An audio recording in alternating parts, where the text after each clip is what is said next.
This is Conducting Qualitative Interviews with Professor Kaylee T. Matheny in Introduction to Research Methods. We'll talk a little bit about what happens before interviewing, what are some of the things that people who are going into an interview need to do beforehand to prepare. We'll talk about what to do during the interview, and then we'll talk about what happens after the interview. So to start off with, chronologically speaking, we'll start with before interviewing.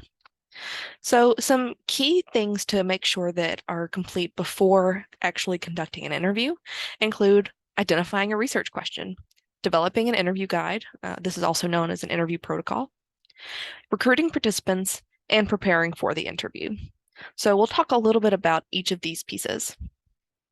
So in terms of the features of your research question that would be important for using interviews, you want to think about when you should use interviews is when you are interested in people's perceptions. So it's thinking about, well, I want to understand how people think about different phenomena in the world. I want to understand how people understand different things out in the world, whether that's maybe a policy, whether that is something that happens, maybe a particular type of behavior or a particular belief. So interviews are really helpful for understanding how people articulate the sense that they've made of particular phenomena out in the world. Interviews are also good if you think you will need details and explanations on participants' responses. So in some cases, you might be able to get away with just using a survey and being able to survey a larger number of participants than you might be able to interview in order to understand your phenomenon. But if you are studying something that maybe hasn't been studied that much before, or that you're offering a new theoretical perspective on, or maybe it's something that's a new phenomenon, there are many reasons why a survey might not be sufficient as a first pass for how to understand what people would say for an answer to a particular kind of question. So typically, interviews are a good way of really getting into the details of understanding how people are making sense of things, and you're able to actually get participants' responses in their own words, so you can really see how they articulate their understanding of phenomena in the world. Interviews are also helpful if you're studying something that's very complex or if you anticipate confusion. So if there is a survey question that you know may or may not reflect the language that participants use, it's important to think about, well, how can I learn what language participants use? And that is going to be through an interview. Similarly, if you know that the language of researchers is not going to be the language of participants, then asking questions using the language of researchers is not going to be helpful and is not going to get you the real measure of the construct that you are seeking through a survey. So really an interview would be the way to approach that. So these are some of the reasons why using interviews. Now, it's important to understand that using interviews does not mean that you get perfect insight into how people think. People are not always aware in a metacognitive sense of why they think what they think, and interviews are not necessarily good for understanding that. However, they're very good at understanding how people articulate their beliefs. They're very good at understanding what participants are able to consciously report on how they make sense of things in the world. And so interviews are very good for those kinds of outcomes. Some example research questions that you might use interviews to illuminate include, what does employment mean to people? Not just do they have a job or not, but why do they get up in the morning and go to work? Why do they care about doing that? Why are they in one job instead of another? What are the things that they get out of going to work? So, this idea of what does employment mean to people can be a really big question. And so an interview would be one way of getting at that answer. How do teachers interpret curricula reforms? This would be something that you can probably imagine would be difficult to get at with a survey, to think, well, how is that interpretation process happening? But instead, if you actually are able to sit down with your participants, say, here's this reform, what do you make of this? How does this get enacted in your classroom, if at all? So that's another example of a research question that interviews would be equipped to answer. as well as this question of when do people become adults? Now, again, this is a question that you could maybe, this is a question you could maybe see a survey answering. If you wanted to ask at what age do people become adults, and you give people an age range, or you give people specific ages that they can report. But you might be more interested in understanding this question from the perspective of milestones, thinking about what is it that makes someone an adult, and when does that usually happen in people's lives? And so that's something that is going to be a lot more difficult to get at from a survey, and is going to be something that you might be able to identify new pieces that you wouldn't have thought of before, maybe new milestones that you wouldn't have thought of before, from actually asking this kind of question and exploring this kind of research question in interviews. The features of these research questions that I want to highlight here are that they're really open-ended. They're not yes or no questions. They're not about reporting an age at which people become adults, or the extent to which teachers are incorporating curricular reforms into their classrooms, or the employment rate among people. These are questions about how people make meaning and what phenomena in the world mean to them. These questions are open-ended. They are subjective, and they require explanation, which make them ideal for interviews. So once you've decided that interviews are the appropriate method that you want to pursue, then you enter the question of writing an interview guide. So some of the questions that you would want to contemplate in order to write an interview guide, of course, you want to start with, well, what do I want to know? This is the fundamental, even before your research question, this is the thing that led to you to ask your research question. What is it that you're curious about fundamentally? What is it that maybe it's related to your research question, but it's also just about some way of telling us more about the world. So just that, even before the research question, what do I want to know? And then, what is my research question? So you want to make sure that your interview guide is designed to give you insight on your research question. What does the literature say? What do current studies on this topic say about this topic? Have there been interviews done before? What do we already know from other interviews that have been conducted, or from studies from other methodological traditions? So if a survey has been conducted and and a survey left us open questions, well, maybe your interview study can help illuminate some of those open questions. If there was an ethnographic study that observed a particular behavior among people, but maybe didn't have a sense of how people understood that behavior, because it was really about participant observation and not so much about talking to people. Well, in that case, you would be able to look at that study and say, okay, well, I know that we want to expand on this, and we want to actually understand how people make sense of that behavior. And so it can be really helpful to look at what the literature says, which can also help when later on you are writing your research paper and you're thinking about how you can explain the way that your project is intervening on existing literature. This is a really great way of heading off that challenge, and that should also play a part in developing your research question. But this piece is really about, well, what does the literature already say, and what can I add to it? Another question that could be useful is, what should I know for this population? So if you think about the population that you're studying, if you think about maybe a similar question that's been asked for other people, well, what makes your population different? What made you select your population? What is it about this population that is going to illuminate your research question in a unique way?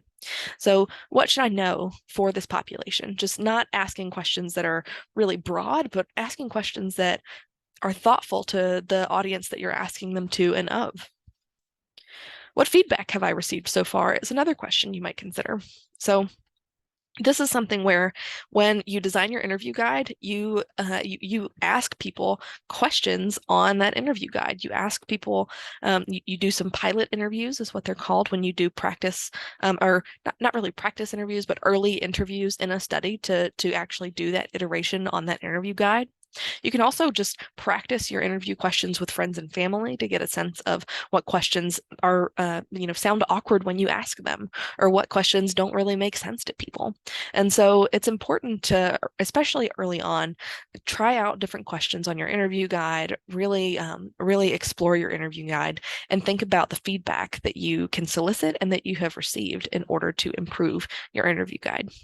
And then finally, what have I learned from interviews so far? So this may not be about soliciting feedback directly, but it is still important feedback that you're learning from the interview process. So if people are not understanding a particular question and you continually have to clarify what you mean, or you continually have to define terms, that is a good signal that that question should be revisited. And so there are things that you can also learn from the interviews that you conduct in order to improve your interview guide. So these are 6 questions that you might be thinking about as you develop your interview guide. But an interview guide is just a guide. So there are going to be instances where your participant is not just a perfect out of the box brand new participant. They're going to be, they're going to have different interview styles as an interviewee. They're going to have different conversational styles. And so it's really important to be flexible with your interview guide. So I'll give you a couple of different typologies of participants. Most people are probably going to fall into maybe one of these buckets, but also just sort of you might think of as a person who answers your questions with the level of detail that you want. But in a lot of cases, people are not going to fall into that bucket. And so it's important to be flexible in how you manage your interview. So one archetype is the chatterbox. This is a person who talks a lot. It's mostly on topic, and you only have time for a few questions. There have been interviews that I've conducted where I had 30 questions on our interview guide, and I got to 5 questions in the interview because that was all we had time for, and because the participant really just took an initial question and really went with it. And through that process, most of the questions on my interview guide were answered in her responses. However, I didn't actually get to ask the direct questions. So a couple of things that are really important is and this is part of active listening, don't ask repetitive questions. If your questions have already been answered by your participants' admittedly long response, don't ask that question again. Move on, because you have typically a limited time with your participant. And so you don't want to ask questions that are going to not give you new information if you can ask questions that do give you new information. And along those lines, what are those questions? It's important to pick your most important questions. What are the questions that you really need to get a response to in order to illuminate your research question? What are the questions that really anchor the interview? And so thinking about what those questions are and making sure that those are the questions that get answered. And if you have to skip questions in order to do that, that is okay.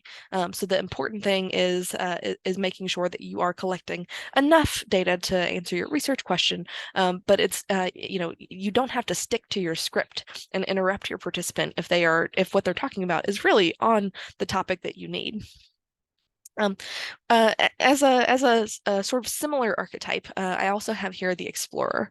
This is a person who also talks a lot, but this talk is mostly off topic. So maybe they take the response that you initially solicited, and they respond to it, and then they start going off on a tangent. And here again, you only have time for a few questions because they are going off on these tangents and are not giving you information that's related to the topic that you're interested in.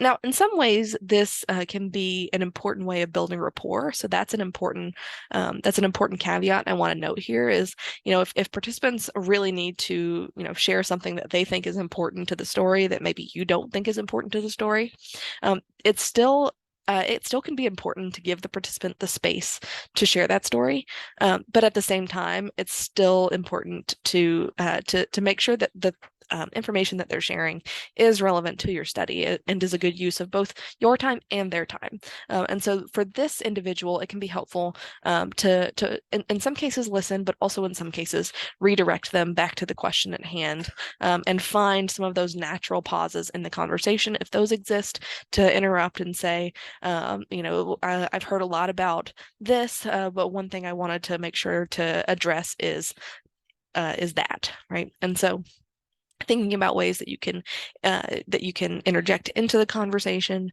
thinking about ways that you can potentially use some reaction or some intonation, like oh, and then break into the conversation there. There are some techniques that you could cultivate over time that can make this a bit of an easier process, especially if you're an introvert, you yourself, and you are not the kind of person who likes interrupting people or who is very willing to interrupt people.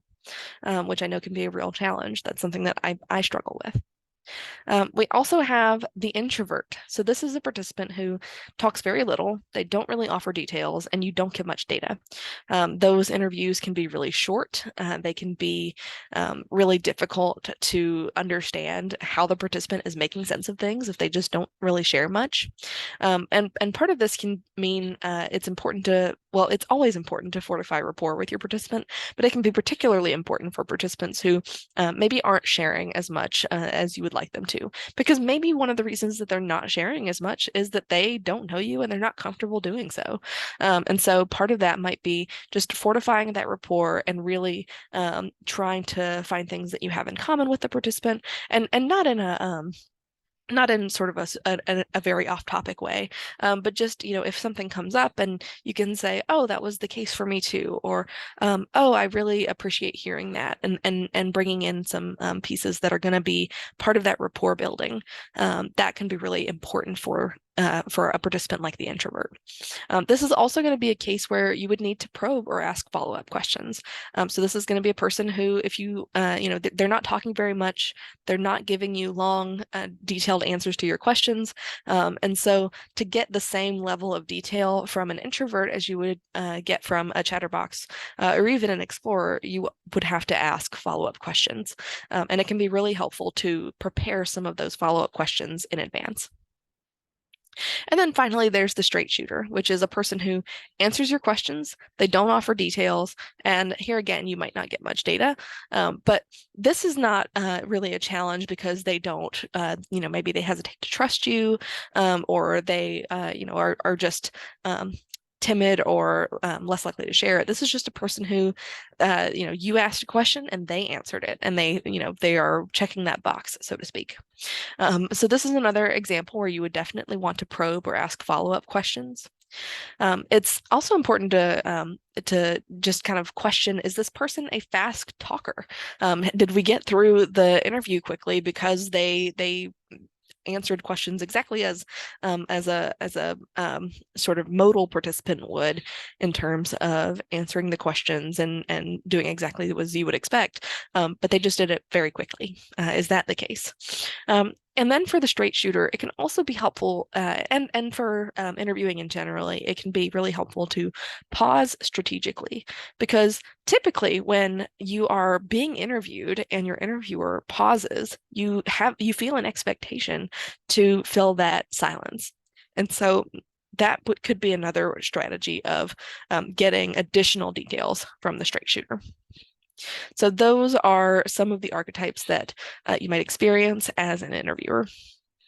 But the key here for interview guide flexibility is really to have a few key questions that anchor your interview guide, have lots of follow-up questions in case they are needed, and be flexible.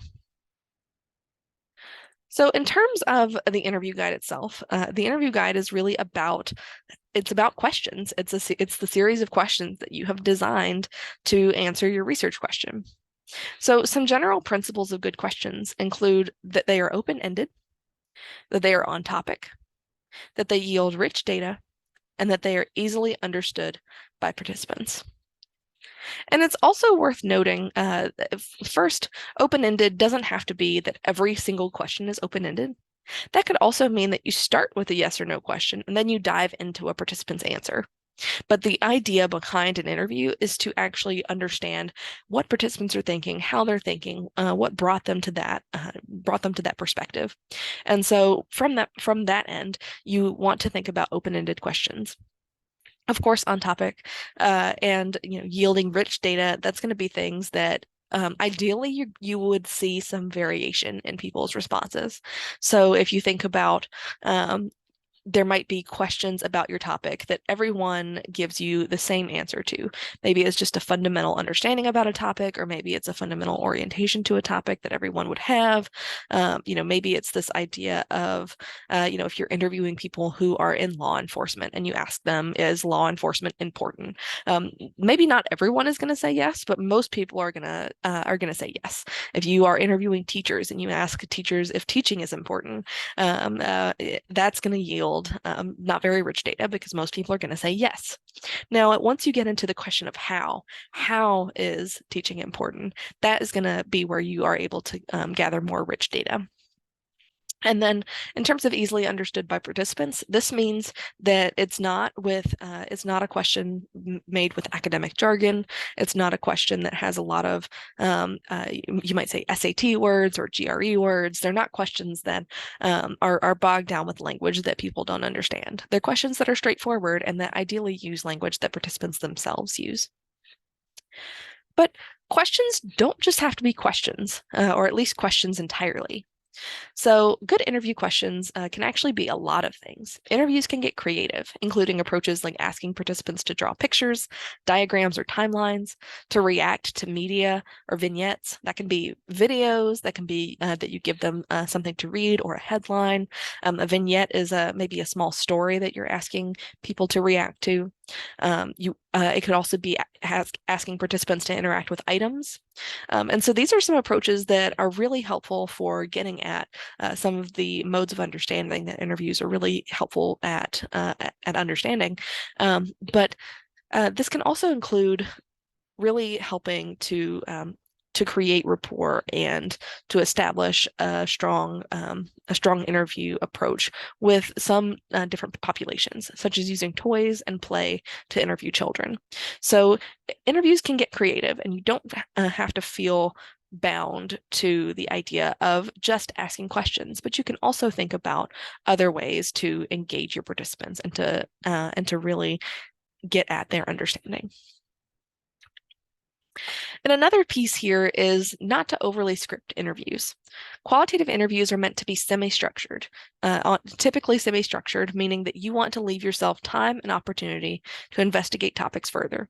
Somebody might give you a very straightforward answer and you don't have any follow-up questions, and that's okay. Somebody may give you an answer that you have not heard yet and you have to know more, and that's also okay. And so in that second case, you would want to ask follow-up questions. So it's important to give yourself that flexibility and that time and that opportunity to investigate those topics further. Interview guides can range from very general to very specific. Some additional principles of good questions is this series I call Order, Arc, and Maintaining a Spark. So in terms of order, when possible, researchers should avoid a phenomenon called priming, or asking an earlier question that might influence a later one. So if you are asking a question about a controversial topic, you want to think about where in the interview that question should be asked, and if there's anything that you want to ask beforehand or that you want to avoid asking.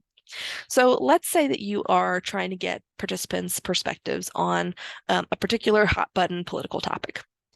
Well, if you are able to embed that question in several other questions, in that case, it's priming them to think that the thing that you're really interested in is maybe not so important. So in that case, maybe you want to embed it in a series of other questions, so that it's something that they are able to, that they don't focus too much on and focus on social desirability bias or trying to make themselves, say the thing that they think you want to hear.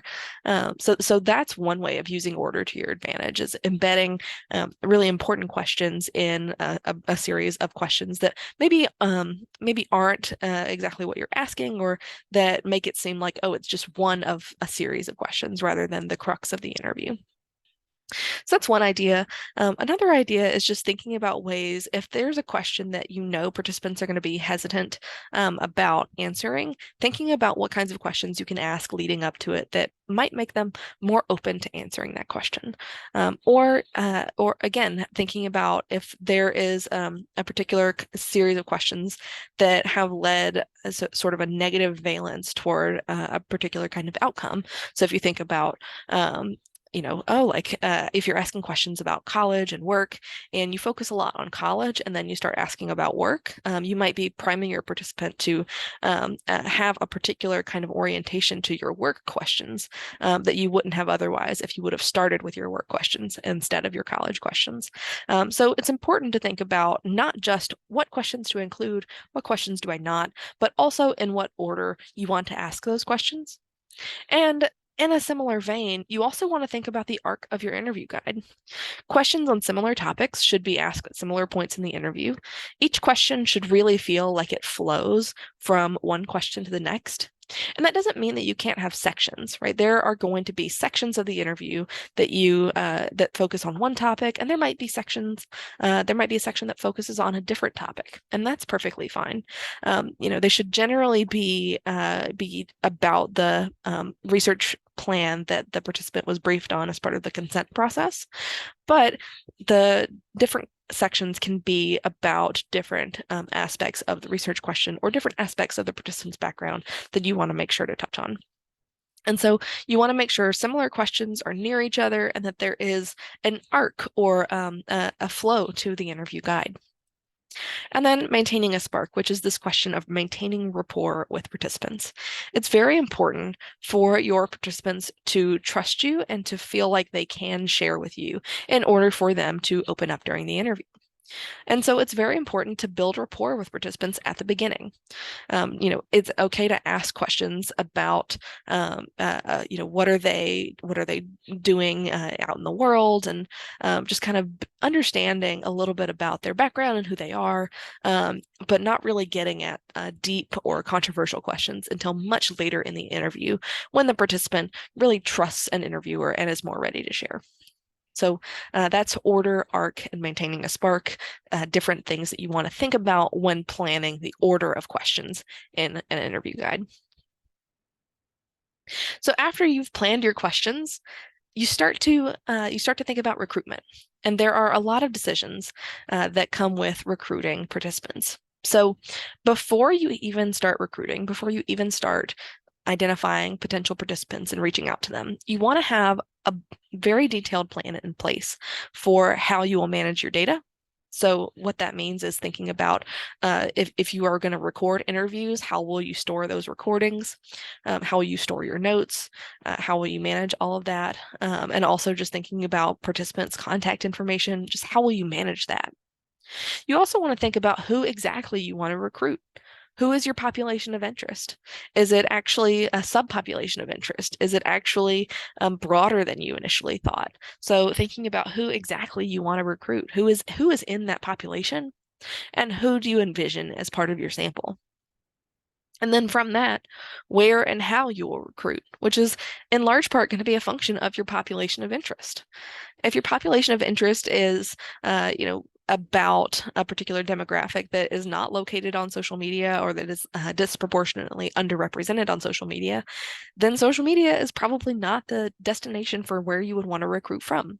And so you want to think about who you want to recruit and then, relatedly, where and how you will recruit. You also want to have information that you're prepared to share with interviewees, such as how long you estimate interviews will be. It can be an estimated time range, and in fact, you're going to have a range of, absolutely going to have a range of responses. But it's important to have participants an idea already of what kind of commitment they would be making. You also want to have a way of describing your study to prospective participants. You want to think about how much participants will be compensated, if at all. And you want to think about the risks and benefits to participating. Now, of course, a big part of this, it's important to note, is that for formal research projects, all of this goes through the Institutional Review Board's approval process. So the Institutional Review Board will recognize how much your participants are being compensated, if at all, if that's a reasonable amount. If it's not reasonable, they will help researchers assess the risks and benefits to participating. So a lot of this will be determined long before you recruit. However, it's still important to make sure that you've really thought through these features and that is part of your overall research plan. There's also, so here are the decisions that you want to make around recruitment. But there's also different strategies. So once you've decided on your population, when you're thinking about the where and the how, these are some different strategies that you might employ. So one is convenience sampling.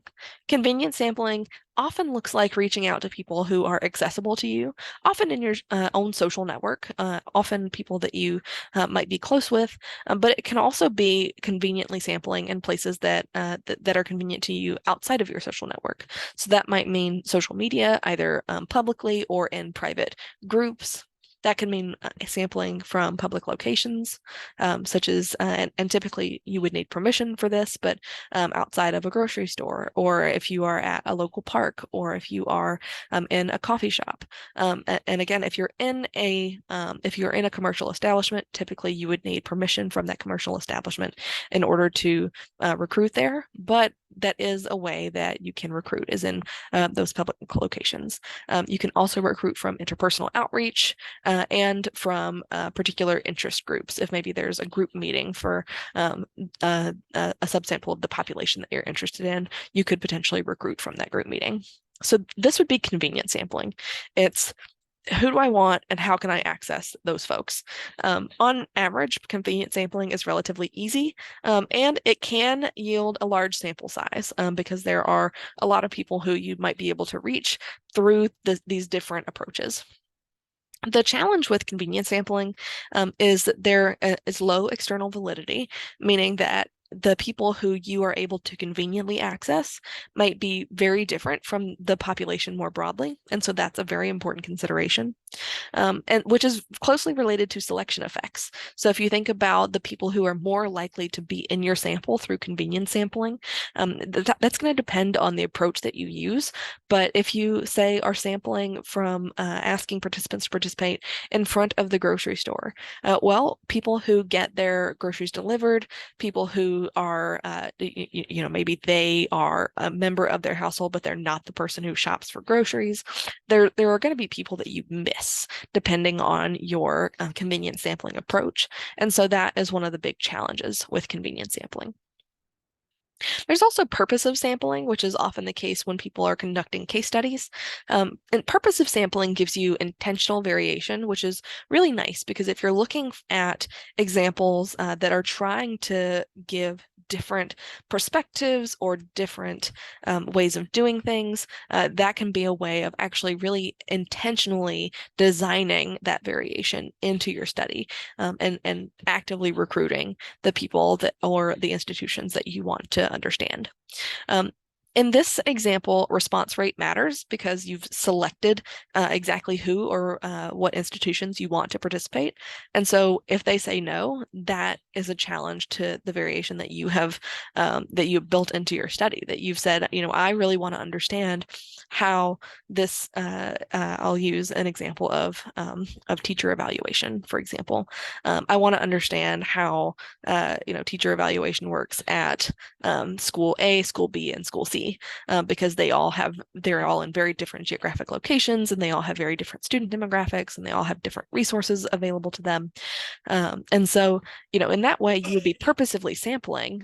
But if school A says no, they're not able to participate, then that is more of a challenge than it would be if they were just another participant as part of a larger convenience sample.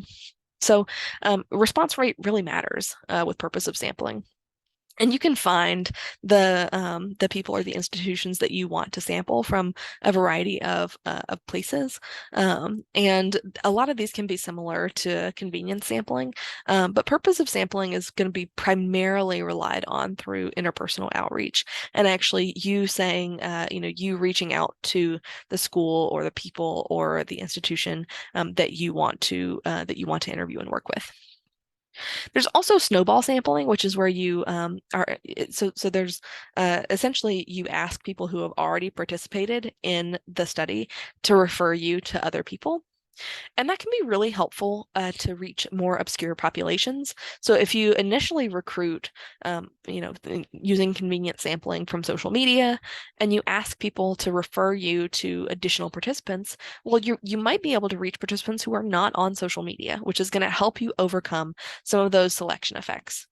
It can also help with your response rate because if a participant is referred from another participant, that it's not just a stranger asking them to, participate in the study. It's actually a friend or a colleague of theirs saying, "Hey, this is something that I did, and I can assure you it's not weird, it's not strange, it's just a research study, and they would love your help."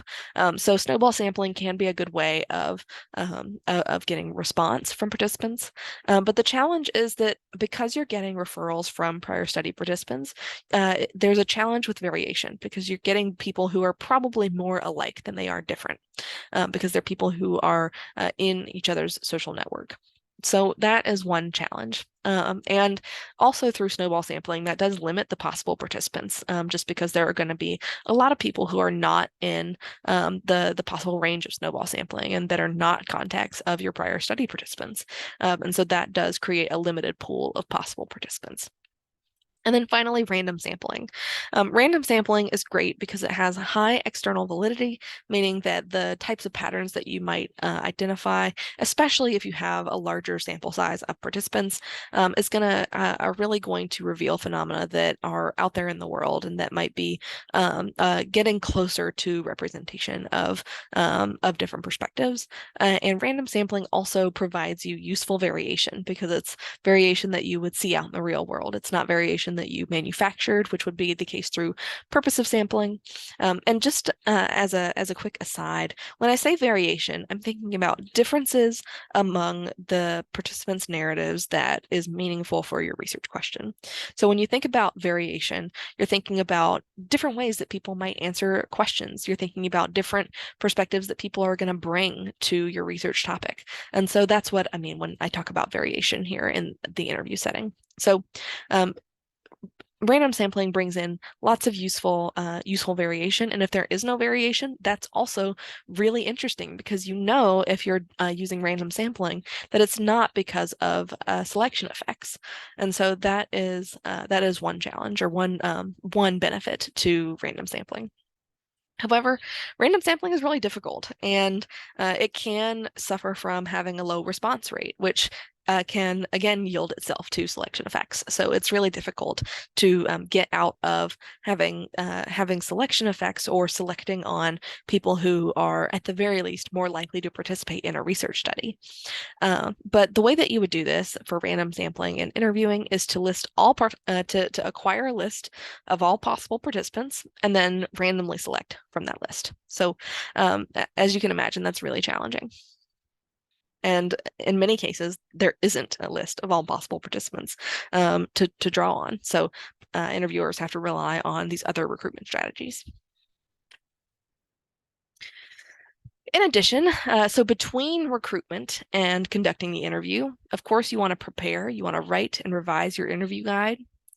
You want to practice, conduct a sample interview or two, often called pilot interviews, to see how your interview guide comes together and practice the process. And you want to plan. So you want to determine whether you will conduct the interview in person, over the phone, over a video call, or even over email, where you give participants a list of questions and they actually are able to write out their answers.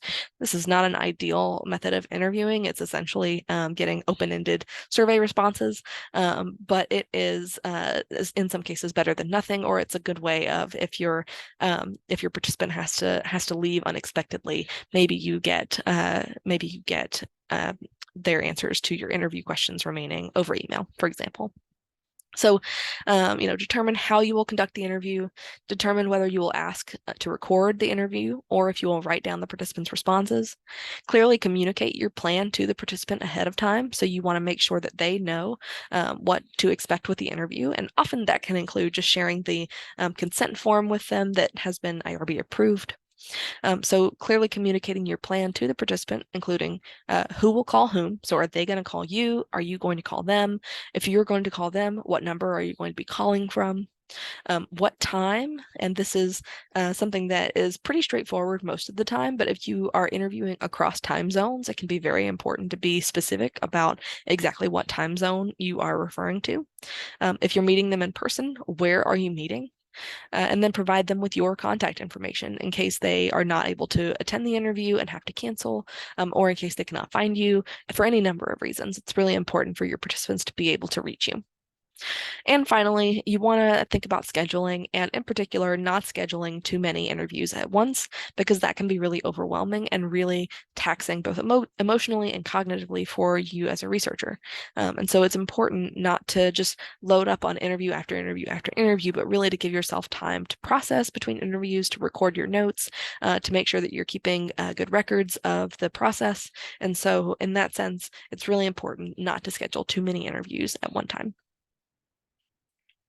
And there are admittedly a lot of pitfalls in this process as well. So it's important to think about how to um, it's important to head off these challenges as much as possible. So one is recording failures. So just thinking about, maybe you started your recorder and the battery shortly died shortly after. Maybe there's a lack of attention to detail where you thought you were paying attention, but then when you go back and you look at your notes, actually you're not seeing it. Maybe your meeting place is closed, or it's louder than you expected. This can be the case oftentimes with Starbucks. I've found in my own interviews where the blenders in the establishment might be much louder than you anticipated, and your recorder can hardly hear your participant. And then just unclear communication in terms of who is going to call whom and where people are going to meet up. So these are some common challenges that happen between the recruitment process and the interview itself. So now that we've talked about all the things that should happen before interviewing, or many of the things that should happen before interviewing, we'll now talk about what happens during the interview. So some important things that happen during the interview, including taking detailed notes. And you will almost always take some kind of notes, but it depends on whether or not you record the interview as to whether or not you'll actually take notes during during your conversation. Because the most important thing is making sure that you are respecting your participant and, of course, taking care of yourself. But part of respecting your participant is going to be active listening, and so to the extent possible, you want to make eye contact, you want to nod, you want to ask them follow-up questions that are engaged. You want to not ask them the same question multiple times. And so you want to not be too distracted by taking a lot of notes during the interview, unless the interview is not being recorded, in which case you would likely try to take notes verbatim to the extent possible. But there are other pieces of taking notes as well that we'll talk about. Also, listen to your participant. This is perhaps obvious with interviewing, but it may not be obvious exactly how to do this well. Also, ask good questions, which we'll talk a little bit more about. We talked thus far about designing good questions for your interview guide, but there are going to be a lot of opportunities to ask participants to elaborate and to follow up, just follow up in the moment. And so we'll talk about what that looks like. And then finally, maintaining rapport is another really important piece of interviewing. And so here's what those pieces look like. Conducting interviews involve taking good notes, asking questions, and listening actively. So let's talk a little bit about taking notes. So taking detailed notes is important because first, if we think about different methods of capturing the interview. So video capture of an interview is really nice because it can capture body language, and however, participants may feel self-conscious about being on video, so they may not want to be videoed. And in that case, if they're not caught on video, or if you're not able to capture that, it's important to take notes about body language and other important pieces. In terms of other methods of capturing the interview, the most common method is audio. It's pretty non-invasive because participants are not, when you're on video, there's something more self-conscious there than there is if you're just on audio. However, an audio recording can miss some details. And then finally, the last method, if you're not able to record the interview, either due to the participants' preferences or due to the way that you've designed your study, it's very, very important to take detailed notes, which can have details that you care about in a way that maybe an audio recording or even a video might miss. But that also could mean that you miss things, and in fact, will likely mean that you will miss things that could be important for understanding your the data and the eventual answer to your research question. So So in that sense, audio is what I would typically recommend and is what is generally most common. But an audio transcript or the actual piece of writing that comes from the transcription of an interview misses a lot of details. And so this is another reason it can be really important to take notes even during the interview, even if it's being recorded. Again, this is not something that I would recommend spending all of your time doing, but it is something that you want to attend to. So one of those is body language. So of course, transcripts of audio recordings have no way of noting body language. You can't see when a participant rolls their eyes or leans back in their chair nonchalantly or stands up and stretches because they are so bored in the interview. You can't see any of these things through an interview transcript. And so it's really important to take note of body language to the extent possible in your own notes. Intonation as well. So if you think about the tone that people say a sentence with, this is something where people often have had maybe the experience of texting someone and they misunderstood your text, not because the language was different, but because they read the tone wrong. Or, there are things that come off more harshly over text than they do if you say them out loud. And so very similarly with transcripts, what gets said on a transcript and the way that it was said in person can be very different in terms of the way that meaning is made, even if the words are the same. Now, in many cases, the language around a particular phrase or section of an interview can help set the tone. So if the participant is using a lot of hedging language, or if the participant is using language that brings in curse words and expletives, that can help with establishing what tone was taking place in the interview. But generally, tone is really difficult to infer from transcripts. So it can be helpful to make notes about this as well. And pauses. So while transcripts may have timestamps, thinking about from 1 minute to the next, it can actually be really difficult to tell when a participant pauses. And sometimes pauses are just a participant taking a sip of water, and maybe that's not so meaningful. Maybe it is, depending on if maybe you notice a pattern with they always drink water when you ask them about their family. That could be a way of stalling the response and might be something worth noting. But sometimes pauses are just pauses and they're not very meaningful. But other times participants might strategically pause or might take a moment to collect themselves, either because of an emotional challenge that they're having, or they're trying to stop to compose themselves, or maybe they just want to think about their response and be really thoughtful about it. And that's something that a transcript is likely going to miss and something that you might want to take note of as the interviewer in the note-taking process. So when actually taking notes, when do you do that? So you definitely, so oftentimes you'll want to take notes beforehand if there's been anything in terms of the way that the participant has corresponded with you beforehand, or if there are particular things that you want to take note of during the interview, that can be helpful to do beforehand. During, if you are trying to capture things that transcripts might miss, such as body language, intonation, pauses, those kinds of things. And especially, of course, if you are not able to record it, then during the interview, absolutely. But also after the interview. So if you want to think about, well, I'll explain why in just a moment. But so after the interview, you absolutely want to take notes. And often that means as soon as you can. You want to make sure that you're taking notes when they're top of mind, when they're when you're thinking about them before you've forgotten details that might be important. So ideally, you would write those notes wherever you are after conducting the interview. It could also mean that as soon as you get home from conducting the interview or move to the next location for conducting your interview, but you want to make sure that you record those notes as soon as possible after conducting the interview. And you also want to have a record. So this is the why take notes after the interview. You want to think about, your reflections on the participant's attitude, potentially their clothing, their body language, any reflections that you had on the experience. Oftentimes these are called field notes when you are taking notes not just about the interview itself, but also about the participant and the way that they carried themselves and the site that they chose to be interviewed at and the way that they, may have been eager to answer some questions and hedged on others. So this is the process of taking notes even after the interview has been concluded. So taking detailed notes is really important, but so is listening.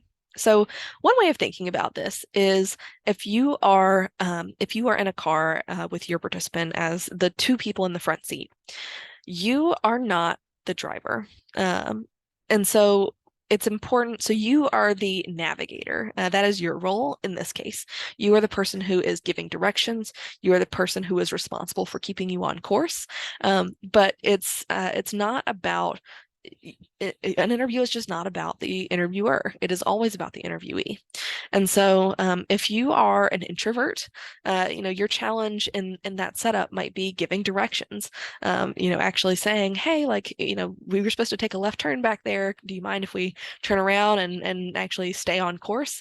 So that might be your challenge if you're an introvert, is actually giving directions and maintaining the direction that you're supposed to be going in. Um, you also want to think about, if you're an extrovert, the challenge of backseat or passenger seat driving. You are not you're not the driver of the interview. The participant is the expert in their context, and it's very important to remember that when you are talking, your participant is not talking, which means that you are not getting you're not getting important data, and your participant is not the spotlight is not on them at that moment. So here are some additional details that are really important to think about when listening. So one is to pay attention to what your participant says, but also not just to what they say in terms of the language that they use, but also tone and body language. It's really important to pick up on cues and notice when a participant might be hesitant to talk about a topic or excited to talk about a topic. What is the tone that they use, and what is the body language that they use? It's very important to maintain focus. This can be a particular challenge if you are on your 90th interview and you have asked these questions many, many times, and you're not hearing any new information. You've likely reached a point called saturation, where you're not learning really anything new from an additional interview. And so that's one thing to consider, but it's still very important to maintain your focus and not to get distracted by whatever might be going on your phone, or in your personal life, or anything to that nature, but really focusing on the participant, putting the spotlight on them. It's also important to treat participants with respect, absolutely, to know when to follow up. So in some cases, a participant might, they might not share a lot of details about something at first, but you might be able to say, tell me more about that. But there also might be examples of times in the interview where the participant is intentionally not sharing details that you suspect might be harmful for them to share, or that they're really uncomfortable sharing. And so it's really important to be attentive to that. And this is why you want to maintain your focus. It's important, just as important, to know when to follow up, and to when not to follow up. So recognizing that there are going to be times in an interview where you might ask a follow-up question and your participant's not interested in answering, and it's important not to push. And then you also want to use neutral listening indicators. So occasionally you might be nodding, you might, say, yeah, or or things like, tell me more. How did that come about? So you want to try to be as neutral as possible. You don't want to react. You don't want to have a negative reaction to anything that they say, because you are trying to get them to open up to you. And so it's not about having that emotional reaction of, oh my gosh, that sounds horrible, or oh my gosh, that's amazing. It's really it's important not to react and give your participant this experience of evaluation. Similarly, you want to avoid affirmation. That's the, oh my gosh, that's amazing. Even from a positive perspective. An interview should never feel like an evaluative experience. A participant should never feel like they got an A on the interview. That's not the purpose of an interview. So it should never, ever, ever feel like an evaluative experience. And you should try to maintain as much of a neutral disposition as possible. That said, sometimes it is important to build rapport with participants, and it is important to, recognize that you are not a robot as an interviewer, but you're a person who's listening. So if a participant says something was really hard for them, you can acknowledge that. You can use the language that they used um, in order to reflect on their experience and build off of it as part of the interview. So it's important to think about ways that you can tap into that humanity and that connection in terms of building a rapport with your participant, but not but ensure that they are not feeling like the interview is evaluative in a positive or a negative way. Again, your participant is the star. This is not the you show. And sometimes you don't get to every question on your interview guide, and that is okay. So we've talked about taking good notes, we've talked about listening, and I also want to include different strategies for ways to ask good questions during the participants. So in terms of asking for elaboration, let's say your participant gives you a pretty straightforward answer and you want additional details on that. You can say things like, tell me more, say more about that. What was that like? But what you don't want to say is, why do you think that? What makes you say that? So those are typically going to be questions that might be read as more adversarial. And oftentimes participants are not reliable reporters of why, or reliable answerers of why questions. They don't always know why they think something. They don't always know what makes them, say something. And so that might not be the appropriate way of really digging into the rationale behind that question. And it's also important to make sure that you are not setting yourself up as an adversary in the interview. You and your participant are working together to better understand your research question and to better understand your participant's experience. And so that is the key. And just on a related note, it's important if you're asking for elaboration, it's not just to be nosy, but it's really for the purpose of answering your research questions. It's also important to leave questions open-ended. So in terms of follow-up questions, you want to make sure that you get a sense of what something was like for your participant instead of inferring what it was like. So you might ask them, how was that for you? Instead of saying, was that hard for you? Because this is an example of a leading question, which implies a correct answer. If you're saying, was that hard for you? You're implying that that is one of the possible answers to that question. But that might not be in any, even in the ballpark or in the vicinity of what that participant was thinking about for that experience. They might not have thought it was hard at all. And so they might say, it wasn't hard, but they might also just say, that maybe it kind of was. Maybe they're finding a way to do what they perceive as pleasing the interviewer by saying, yeah, there were ways that it was hard, even if you would get a very different answer from a more open-ended version of that question. You also want to make sure that you are positioning the participant as the expert. Mirror the participant's language. So if they say they were going to school, that can mean a number of things. It could mean that they were actively attending class, so they were actually going to school, or it could mean that they were going to school in a sort of abstract enrollment sense. So, don't assume that that meant that they were in the classroom every day, because that could be not what that means. And so it's important to use the participant's language and not to over extrapolate. So some don'ts on this topic: don't take your own knowledge for granted.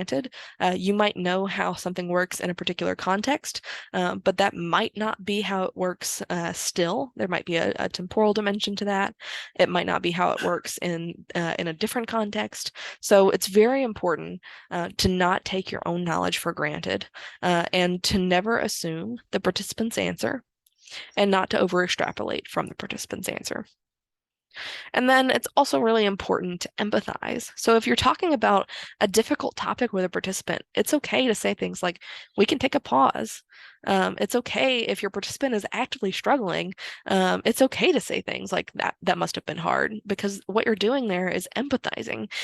You're not, that's not a way of developing that particular topic for the participant, but it's a way of saying, yeah, like that sucked, and I can see that, that's something that you went through, and I'm sorry. And so that's one way that it's different from the, was that hard for you? Don't from previously, but it's really about saying, this participant is actively struggling in this moment with something, or this participant obviously really struggled at that time, and that's really building off of, again, the language that they used, what they said about their experience, and just building off of that.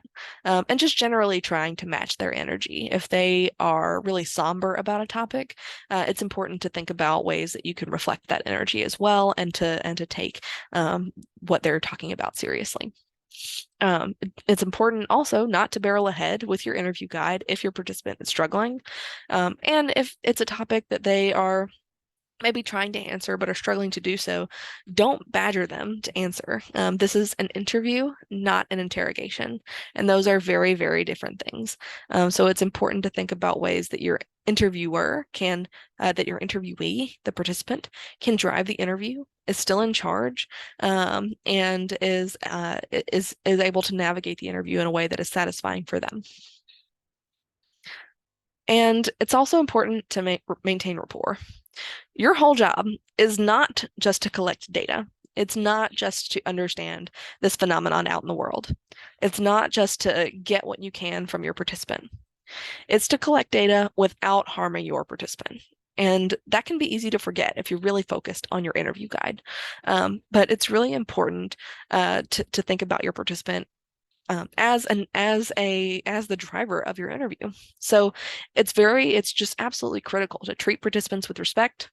Um, if something is difficult to talk about, empathize with your participant. Don't take a side on an issue, especially if it's a hot button issue, and especially not against your participant, even if you don't agree with your participant. It's just really important, again, not to set yourself up or position yourself as an adversary. Your job as an interviewer is really about understanding your participant, and it's really difficult to do that in particular, if you are verbal and expressive about having a different perspective than your interviewee. And never push your participant to answer a question. They can always choose not to answer. They can always choose to pass on answering a question. So never push your participant to answer a question, and recognize that they always have the option to not answer. And finally, protect your participant and protect the integrity of your data. So if you are pushing your participant to answer, the answer that you're going to get may not be what you should be getting from a data perspective. And you will have challenged and really damaged the rapport that you built with your participant. So all of these are not just about, they're not just about making the participants' experience better. That is absolutely critical, and that is part of the story. But when your participants' experience is better, your data is better. So you want to think about it from that perspective as well. And also thinking about maintaining rapport. So if you are thinking about ways to, if you're thinking about variation in the interviews, one thing I want to really point out here is that interviewers impact what gets said during the interview. There is no way that any individual interviewer can prevent this from being the case. Who you are as an interviewer is always going to shape what happens and how an interview unfolds. So interviewers are going to ask for elaboration at different points, and they're going to use different strategies to do so. Interviewers are going to have different dispositions. Some people are going to be naturally more somber than others. Interviewers, if they get asked questions by participants, might answer participants' questions differently. And interviewers themselves have their own interests and curiosities that inform the way that they approach an interview. So in that sense, interviewers are not just perfectly interchangeable with one another. Interviewers are people who are also shaping the interview process. And so if you're thinking about if you're part of an interview team, this can be a challenge to think about. Well, let's try to systematize and standardize when we elaborate or ask for elaboration, what kinds of dispositions we have. But this is something that it would be really quite a challenge. And also in terms of with participants. So participants are going to ask questions of their own, and that might depend on the interviewer that they get. They may be more or less willing to share with someone from a specific background, especially on a sensitive or controversial topic.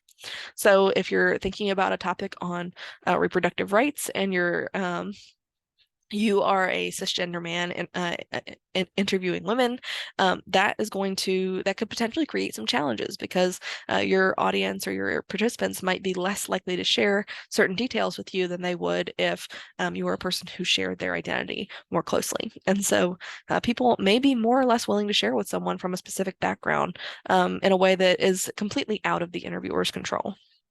And participants are going to make different assumptions about the interviewer and the project's intentions, depending on the interviewer who they get. And so it's really important to just recognize that all of these different factors come into play in shaping that interview. It's not just your interview guide, and it's not just the participant's approach to answering questions in a detailed way or in a not so detailed way, but it's also who the interviewers and the participants are, and how the interviewer is always going to impact what gets said and what happens during the interview. So it's really important to recognize that that is the case, and also to be thoughtful about how that might be the case. And finally, the last thing I want to note in the piece about what to consider while you're interviewing, researchers embarking on a qualitative interview project with a subject that is sensitive in nature should keep in mind their own abilities to listen to stories that may be difficult to hear. It can be really challenging to talk to someone about a topic that is that maybe their perspective isn't the same as yours, or maybe they're sharing something that is really traumatic that is potentially triggering for you as an interviewer. Or maybe they're sharing something that was really traumatic for them. And just as a person who empathizes with other people, that's really challenging. So it's important to keep in mind that that you are an interviewer, but you're also a person. And so, if there is a subject that's sensitive in nature, recognize your own possibilities and limitations with listening to stories that might be difficult to hear, and try to think about that as much as possible before ever embarking on a research project. Just to think about what are you really curious about in the world? What kind of research questions do you want to answer? And are there ways that you can make sure to protect your own mental health and your own sense of self as you are conducting your research?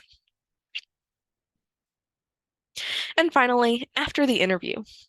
So after interviewing, you want to keep detailed records. You want to iterate on your interview guide. You want to analyze the data, and you want to write up findings. So these are, in many cases, pretty straightforward. Of course, you're going to analyze your data. Of course, you're going to write up your findings. But let's talk about this record piece first. So the interview records is not just the transcript itself. You may or may not keep a record of the recording of the interview. You might actually keep the audio recording. Then you have the interview transcript. Then you have whatever notes you took about the interview, which are not going to be included in the interview transcript unless you recorded them via audio as part of the end of the interview. So you'll separately have these notes about the interview and about the experience. You'll also have participants' contact information and participants' consent documentation. And that's not even including the documentation around the memos that you might write as part of themes from interviews, the analysis files that you'll need, and your drafts of your write-up of your findings. And so there are so many things that you have to keep track of throughout this process. And it's not just the interview transcript and the final thing that you write about it. It's all of these other pieces in between. This process is labor intensive and it requires substantial attention to detail. This is not a place to skimp. This is not a place to decide to lean into your more maybe chaotic tendencies or disorganized tendencies, but this is really a place to lean into your more organized tendencies. And so thinking about ways that you can that you can keep the different forms in check, that you can keep different forms organized and accessible, and also privately stored is another really important piece, making sure that participants' data is not accessible to third parties and that you're honoring your commitment to your participants' confidentiality and their privacy. Of course, you also want to iterate on your interview guide. This is especially true toward the beginning of data collection. So these are some questions that you might want to ask yourself as you are conducting pilot and early interviews. Are there important questions that you want to add? Are there questions that are awkwardly worded?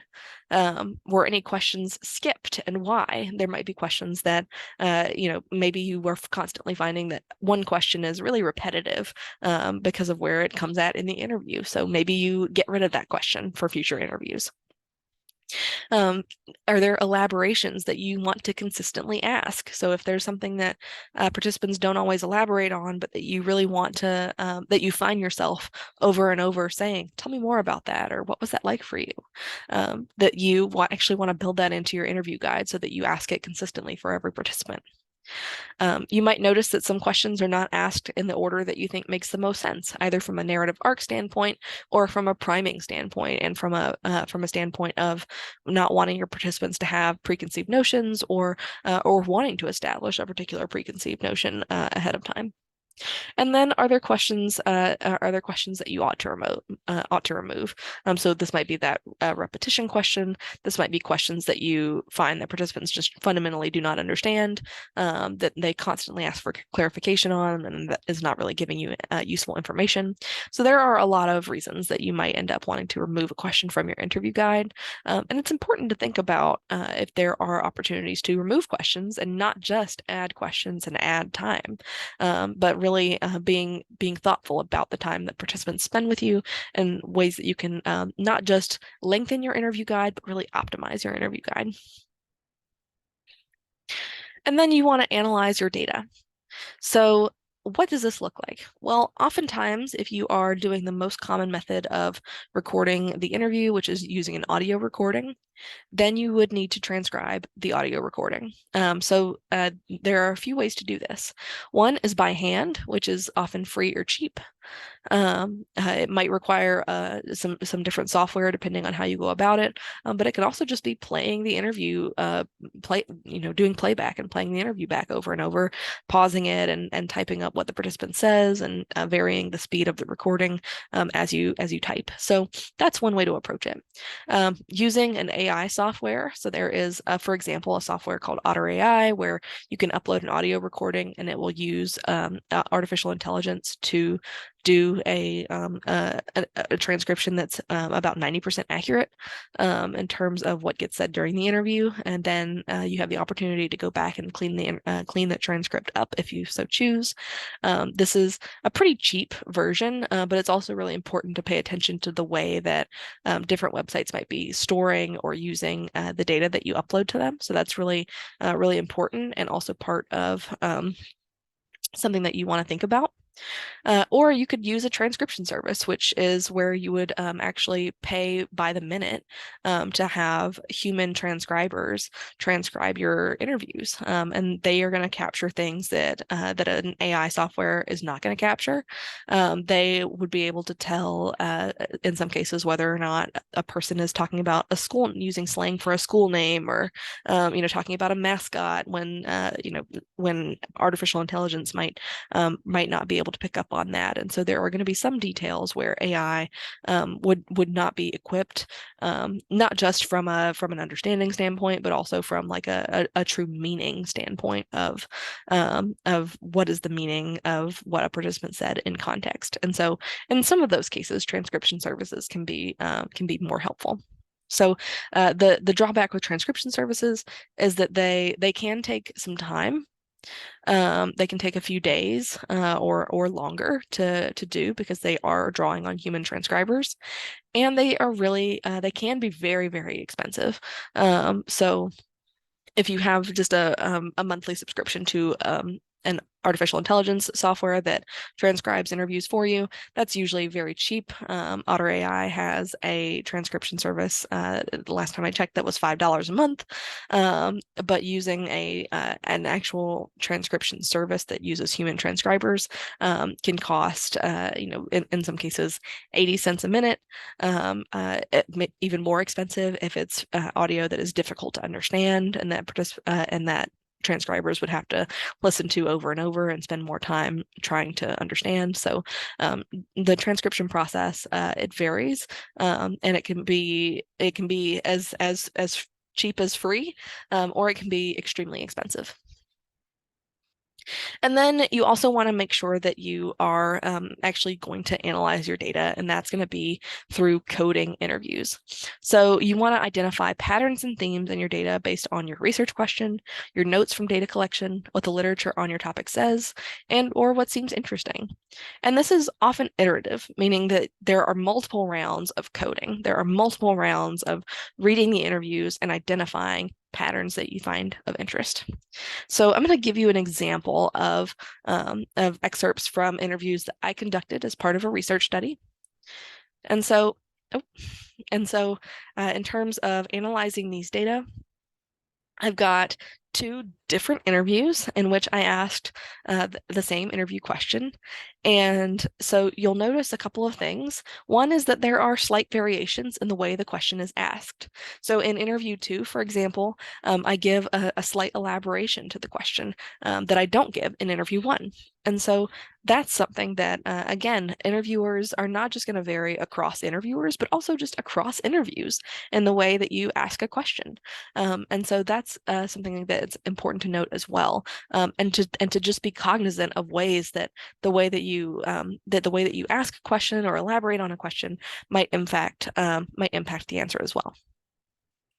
So in this first case, the participants, so the question here for both is, what are some of the things that you think are important to look for in a college? And so if you think about, and the second question is a little bit different. It says, what do you think are some of the important things to look for in a college? More important or less important to look for?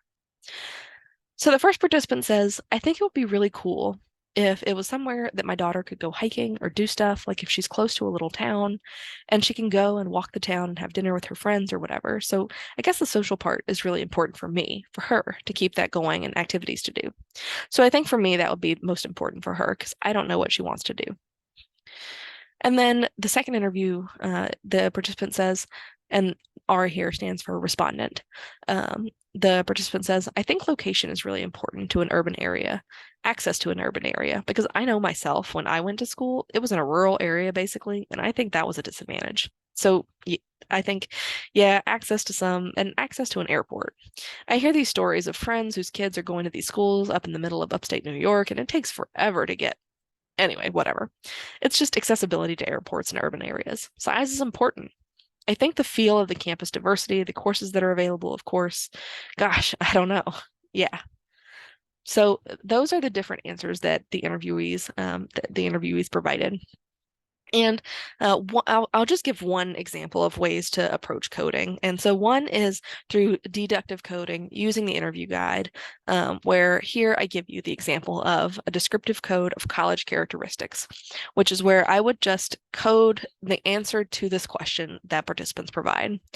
So it's based on the interview guide. It's not something that really varies across participants in terms of what section of the interview gets coded.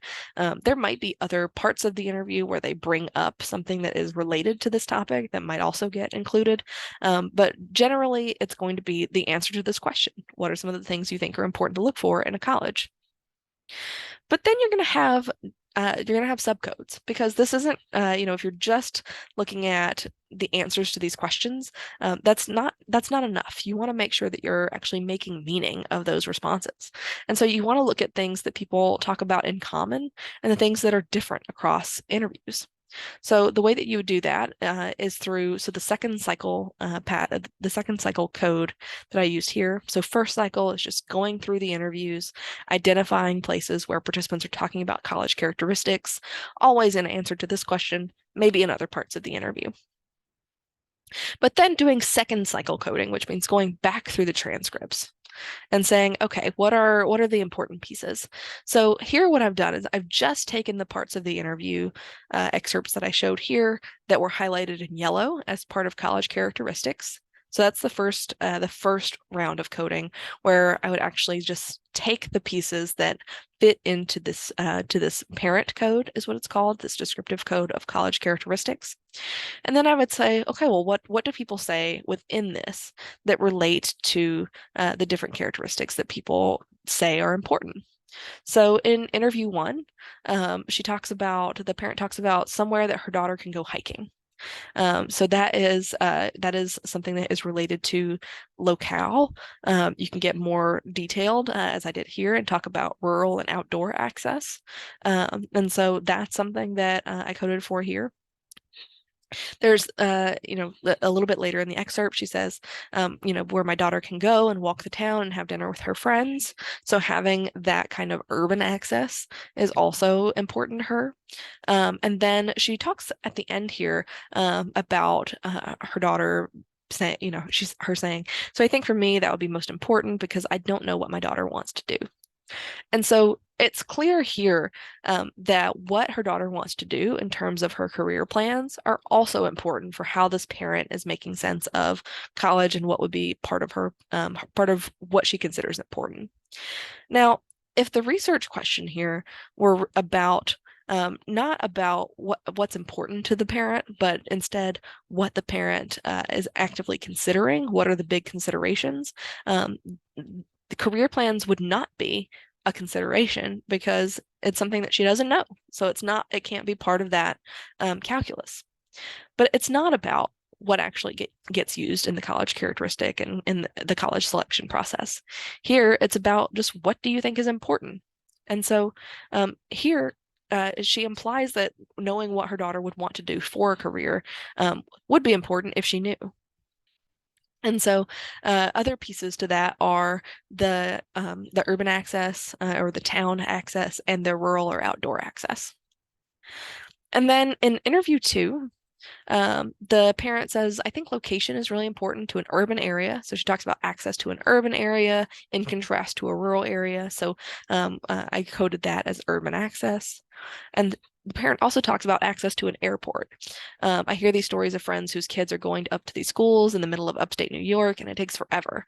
And so you'll notice that I don't finish the participants' thought for them here because it's not about my inference of what the participant says, but really when coding, it's about exactly what the participant says verbatim to the extent possible. And so here the parent is really talking about urban access. And you'll notice that the way that the parent in interview two is talking about urban access, it might be different from the way that the parent in interview one is talking about it. The parent in interview one is talking about a town and talking about going to dinner with friends and having a more maybe low-key social experience, whereas the parent in interview two is talking about access to airports. There might be there might be towns around, but that's not sufficient. And so if I were thinking about ways that location matters, then I would probably break these up into even more detailed codes. But for the moment, right now, just thinking about what's important, just access to other people and access to transportation and access to urban settings in some way, shape, or form is what I'm considering for this code. And so that's why the section in interview one and interview two, even if they're talking about urban access in different ways and different, potentially different ideas of urbanicity, they're considered under the same code here for me. And the parent in interview two also says size is important. The parent mentions diversity. They mention that the courses that are available are important. And so you'll note that the parent in interview two talks about more stuff. She talks about four different themes. The location located in an urban area, size, diversity, available courses. Whereas the interview one participant only talks about three different things, three distinct things that I would consider as college characteristics. So you'll note that participants can have different numbers of instances. They can have multiple instances under the same code. So it's really important to think about coding as flexible and really just about tagging selections of interviews that are part of substantiating, identifying a pattern and substantiating an argument. And then write up your findings. So there are a number of ways that you can write up your findings, including using a metaphor. So what is it that you really found, and what's maybe the best way to communicate that? And is it through figurative language and through a metaphor? Is it through a story? Sometimes what interviewers will do is they'll create a composite character from multiple interviewees, to create a character in an overarching story as a way to shed light on their findings. Compare and contrast, which is a really common one. If you are looking at differences between different subpopulations in your sample, different subgroups, you might want to think about ways to compare and contrast their answers. So what are the things that are similar across participants, and what are the things that you notice a lot of variation in? You also want to unpack those relationships, perhaps. So think about, what is it about, if you're looking at, let's say, a parent's geographic location, if the parent themselves are in rural or urban settings, and you want to see, well, is that something that relates to whether or not they report locale and different types of locales as important for them? So thinking about ways to unpack relationships between your variables of interest. And you can also count instances. So you can count the number of times a participant says something in particular, or count the number of participants that bring up a particular idea. It's really important that counting is not your only method of data analysis and qualitative work, because while you can certainly use counting for stating the number of participants, or for how many participants spoke about a particular theme or category, your analysis, you want to present and draw on a much deeper level of engagement, and really draw on the words of participants, including using direct quotes from interviews to demonstrate the validity of various themes that you identified. So again, don't rely on counting, rhetorical devices, or other techniques to stand in for the data itself. Include excerpts that illustrate your points and demonstrate the validity of your findings. And the last part of the lesson. So we've talked about what to do before interviewing, we've talked about what to do while interviewing, and we've talked about what to do after interviewing. And we're going to close with a little bit of practice. So we're going to play a quick game of this or that. So just to answer, which is a better interview question, this or that? So take a moment, pause the video, and ask yourself for each row. So thinking, for example, about, tell me about your educational background, or what degrees have you gotten? Which of those is a better interview question? And then do that for each row. So take a moment, pause the video, and test yourself. Identify which is a better interview question. All right. So I'm going to bold the answers that are what I would call the better interview questions. So here, for example, in that top row, the better interview question is, tell me about your educational background, rather than what degrees have you gotten. Remember, why questions are often interpreted as adversarial. So you want to try to avoid why questions when possible. So you also want to think about ways, instead of, was it hard to be a mom and to go to school, you might want to say, well, what was it like to be a mom and go to school? So don't imply how a particular experience was for a participant. And sometimes how questions are also really difficult for a participant to answer. So in the case about, tell me about your recent work history versus how did you get your current job? They might not know how they got their current job just from an evaluative standpoint. And so you want to think about the construct that you're really interested in. What do you really want that question to get at? Because if it's, how were they evaluated? Well, your participant is probably not going to know the answer to that question, but they do know and they are the expert on their own recent work history. So it's important to think about that. Another question, how should you recruit? So let's say, for example, that you want to understand how restorative justice, which I give a definition for at the bottom of the slide here, you want to understand how restorative justice works in different communities. You decide to interview people responsible for administering restorative justice practices. How should you recruit? Take a moment, pause the video, and decide what answer you think is best. So the answer here is D, purposively sample by reaching out to people administering restorative justice programs in different communities. Note that the question here that you're interested in studying is understanding how restorative justice works in different communities. So if you only snowball sample, you might only be sampling from people in one community. Or if you convenience sample, you might not even be able to access people in a restorative justice setting. Or if you are randomly sampling from law enforcement officials, you may or may not be accessing anyone who actually engages in restorative justice. And so purposive sampling is the best strategy here. How should you handle this? So I'm going to give you two scenarios with two different options for how you might handle that scenario. So in this scenario, you are embarking on a research project to understand how cisgender women make sense of reproductive rights. Consider the following scenarios. What should you do? In the first scenario, as soon as you sit down for an interview, your participant tells you that they are so excited to participate in your project. They are particularly excited to share their beliefs, which they quickly describe as an extreme fringe belief with which you strongly disagree. What should you do? A, conduct the interview as you normally would, or B, try to convince the participant that their beliefs are incorrect. Take a moment, pause the video, and determine for yourself what you think is the right answer. The correct answer here is conduct the interview as you normally would. It's really important to recognize that as a researcher and as an interviewer, you are just trying to understand the participant's perspective, not share your own perspective. In the second scenario, toward the middle of your interview, your participant asks for your perspective on reproductive rights. They are curious to get a researcher's perspective and express concern about how you might be interpreting their narrative. What should you do? So the answers are include A, share that you don't have strong feelings and remind them of the project's purpose, or B, share your perspective and assure them your project is entirely for research purposes.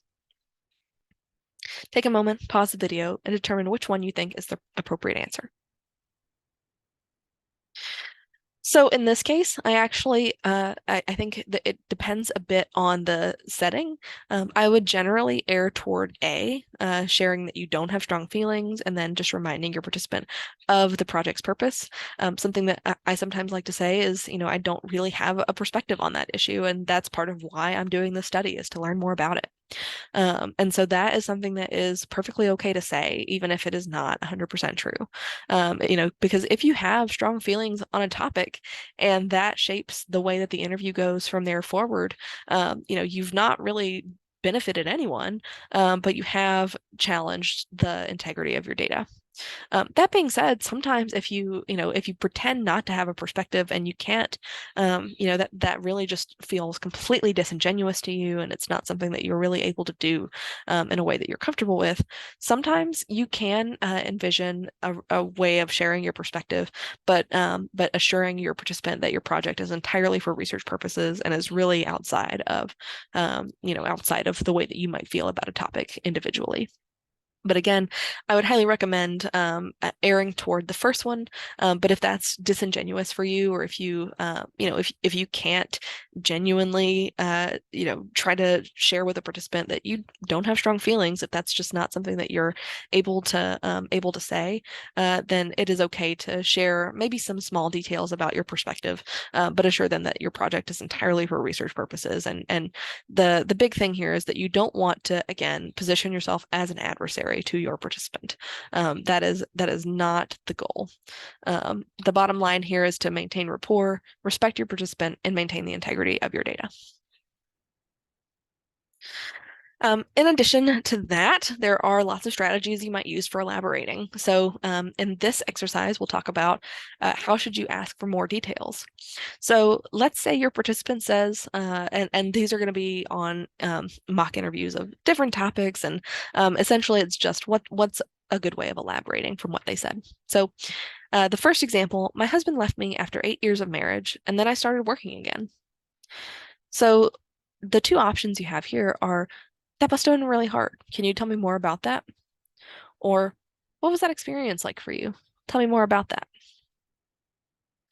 So in this case, I would go with the second one, because it could have been, this participant doesn't give us any hints, at least in the excerpt here, of what that experience was like for her. We don't know if it was hard. We don't know if it was a thankful relief. We don't know if it was something that she was really excited about happening after so long.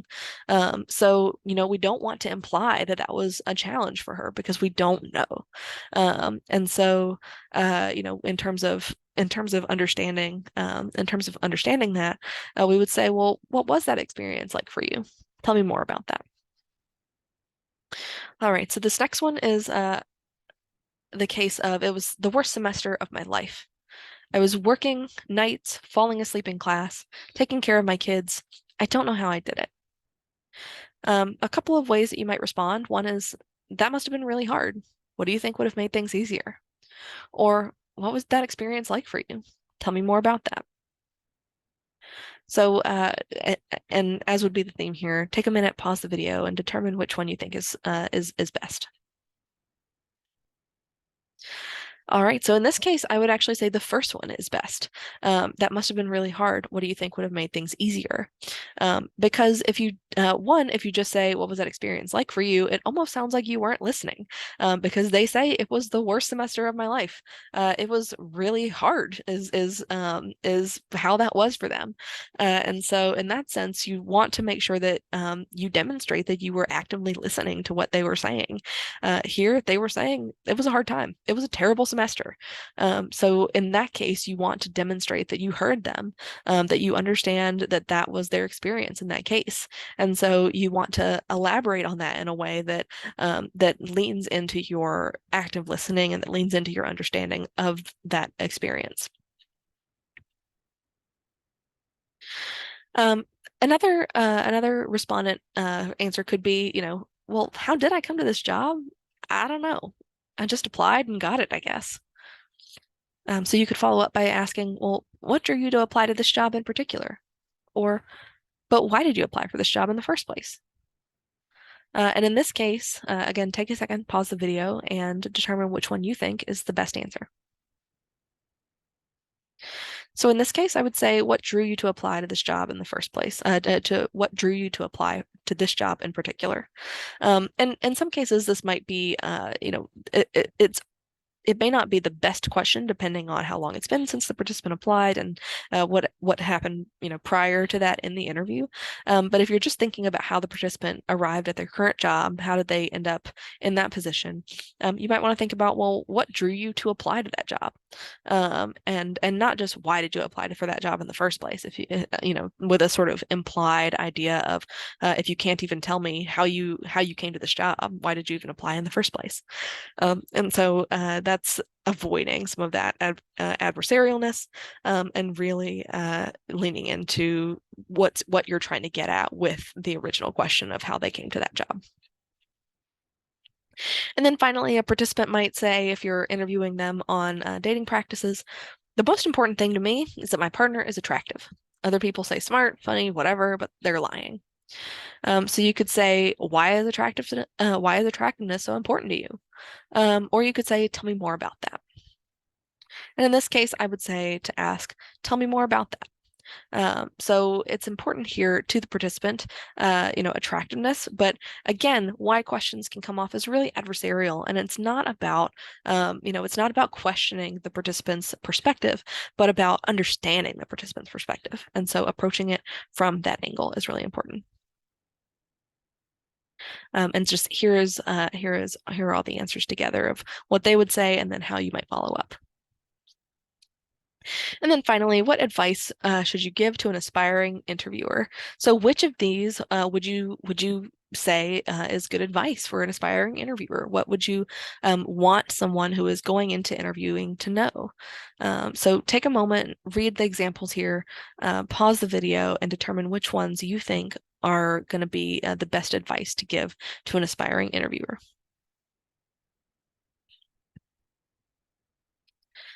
All right. So the ones that I would select as advice to give to an aspiring interviewer include that if you are recording your interviews, bring a backup recorder.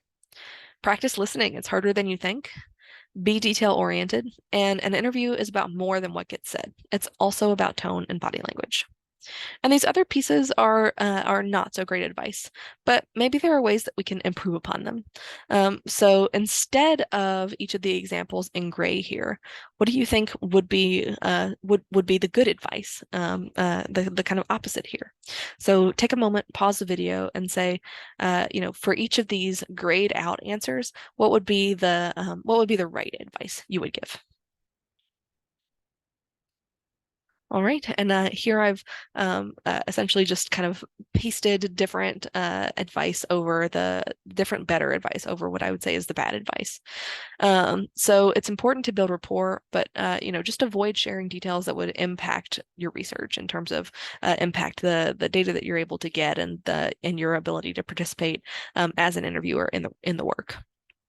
At the end of the day, the most important thing is respecting your participant and taking care of yourself, not just collecting your data. If your first interview goes poorly, write down notes to improve for next time. Not every interview will be perfect. It's okay not to ask every single question on your interview guide, and it's important to be flexible. Interviewing should be mostly listening, and ask the hardest questions after you have built rapport with your participant. All right, that's all I have today on qualitative interviewing. I've included a slide with some additional resources if you would find those helpful in terms of getting a guide on how to conduct and evaluate qualitative research, as well as expand on different methodological approaches to qualitative interviewing. Thanks so much.